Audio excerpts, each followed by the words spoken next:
Capítulo 13. Naquele dia, o livro de Moisés foi lido em alta voz diante do povo, e nele achou-se escrito que nenhum amonita ou moabita jamais poderia ser admitido no povo de Deus, pois eles, em vez de darem água e comida aos israelitas, tinham contratado Balaão para invocar maldição sobre eles. O nosso Deus, porém, transformou a maldição em bênção. Quando o povo ouviu essa lei, excluiu de Israel todos os que eram de ascendência estrangeira. Antes disso, o sacerdote Eliasibe tinha sido encarregado dos depósitos do templo de nosso Deus. Ele era parente próximo de Tobias e lhe havia cedido uma grande sala, anteriormente utilizada para guardar as ofertas de cereal, o incenso, os utensílios do templo e também os dízimos do trigo, do vinho novo e do azeite prescritos para os levitas, para os cantores e para os porteiros, além das ofertas para os sacerdotes. Mas, enquanto tudo isso estava acontecendo, eu não estava em Jerusalém, pois no 32º ano do reinado de Artaxerxes, rei da Babilônia, voltei ao rei. Algum tempo depois pedi sua permissão e voltei para Jerusalém. Aqui soube do mal que Eliasibe fizera ao ceder uma sala a Tobias nos pátios do templo de Deus. Fiquei muito aborrecido e joguei todos os móveis de Tobias fora da sala. Mandei purificar as salas e coloquei de volta nelas os utensílios do templo de Deus, com as ofertas de cereal e o incenso. Também fiquei sabendo que os levitas não tinham recebido a parte que lhes era devida e que todos os levitas e cantores responsáveis pelo culto haviam voltado para as suas próprias terras. Por isso repreendi os oficiais e lhes perguntei: por que essa negligência com o templo de Deus?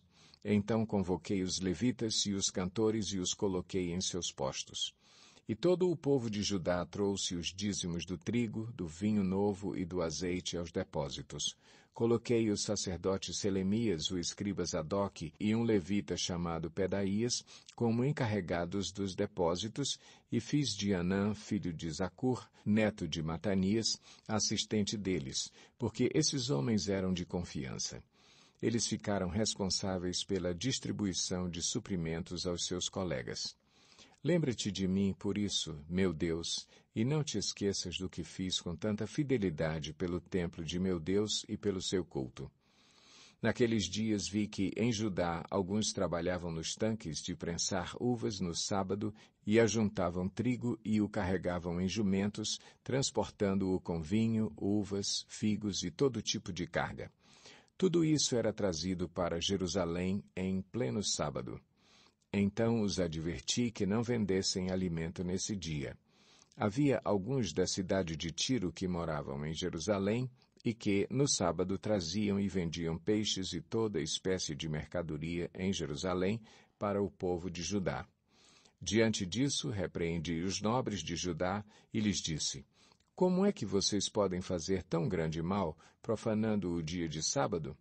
Por acaso os seus antepassados não fizeram o mesmo, levando o nosso Deus a trazer toda essa desgraça sobre nós e sobre esta cidade? Pois agora, profanando o sábado, vocês provocam maior ira contra Israel. Quando as sombras da tarde cobriram as portas de Jerusalém na véspera do sábado, ordenei que estas fossem fechadas e só fossem abertas depois que o sábado tivesse terminado.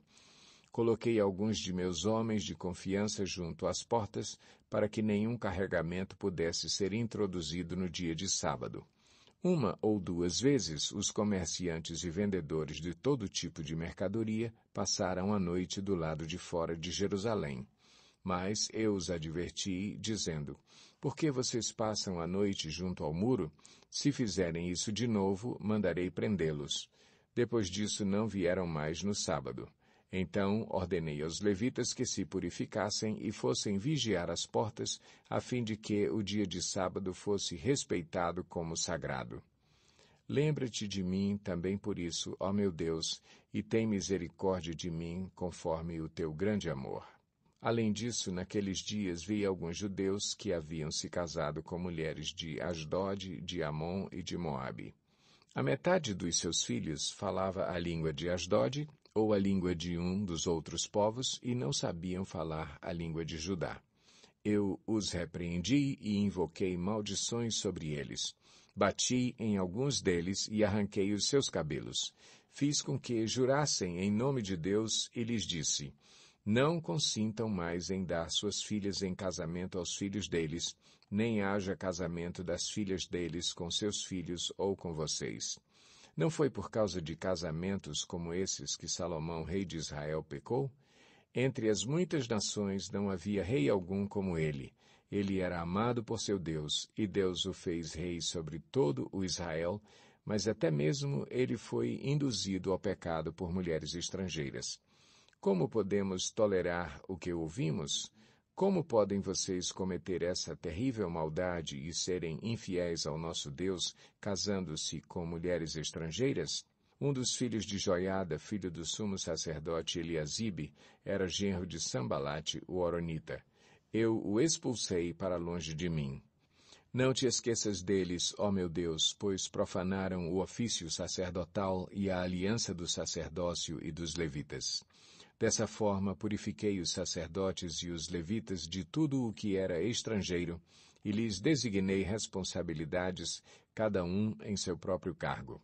Também estabeleci regras para as provisões de lenha, determinando as datas certas para serem trazidas e para os primeiros frutos. Em tua bondade, lembra-te de mim, ó meu Deus.